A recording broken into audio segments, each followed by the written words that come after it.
കണ്ണൂരിൽ ഗൾഫിലേക്ക് കൊടുത്തുവിടാനിരിക്കുന്ന അച്ചാർ കുപ്പിയിൽ MDMA-യും ഹാഷിഷ് ഓയിലും. കണ്ണൂർ കണയന്നൂർ സ്വദേശി മിഥിലാജിന്റെ വീട്ടിൽ സുഹൃത്തുക്കൾ എത്തിച്ച അച്ചാർ പാഴ്സലിലാണ് ലഹരി കണ്ടെത്തിയത്. സംശയം തോന്നിയ മിഥിലാജിന്റെ ഭാര്യ പിതാവ് പോലീസിൽ അറിയിക്കുകയായിരുന്നു. സംഭവത്തിൽ 3 പേരെ പോലീസ് കസ്റ്റഡിയിലെടുത്തു. മിഥിലാജ് ഗൾഫിൽ ജോലി ചെയ്തു വരുന്ന ആളാണ്. അവധിയിൽ ഇപ്പോൾ നാട്ടിൽ വന്നിരിക്കുകയാണ്. അവധി കഴിഞ്ഞ് നാളെയാണ് മിഥിലാജ് തിരിച്ച് ഗൾഫിലേക്ക് മടങ്ങേണ്ടത്. അതിനിടെയാണ് മിഥിലാജിന്റെ കൂടെ ഗൾഫിൽ ജോലി ചെയ്തിരുന്ന ശ്രീലാൽ എന്ന് പറയുന്ന ചക്കരക്കൽ സ്വദേശിയായിട്ടുള്ള ശ്രീലാൽ ഈ അച്ചാർ കുപ്പി ഇവരുടെ മിഥിലാജിന്റെ വീട്ടിലെത്തിച്ച് നൽകിയത്. ആ ഗൾഫിൽ തന്നെയുള്ള അവർക്കൊപ്പം കൂടെ ജോലി ചെയ്തിരുന്ന മറ്റൊരാൾക്ക് അവിടെ എത്തിക്കണം എന്ന് പറഞ്ഞുകൊണ്ടാണ് ഈ അച്ചാർ കുപ്പി മിഥിലാജിന്റെ വീട്ടിലെത്തിയത്.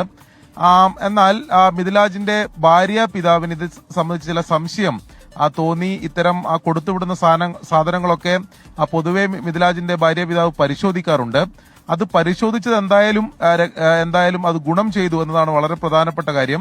ഈ അച്ചാർ കുപ്പി ഒരു പ്ലേറ്റിലേക്ക് മാറ്റി പരിശോധിച്ചു.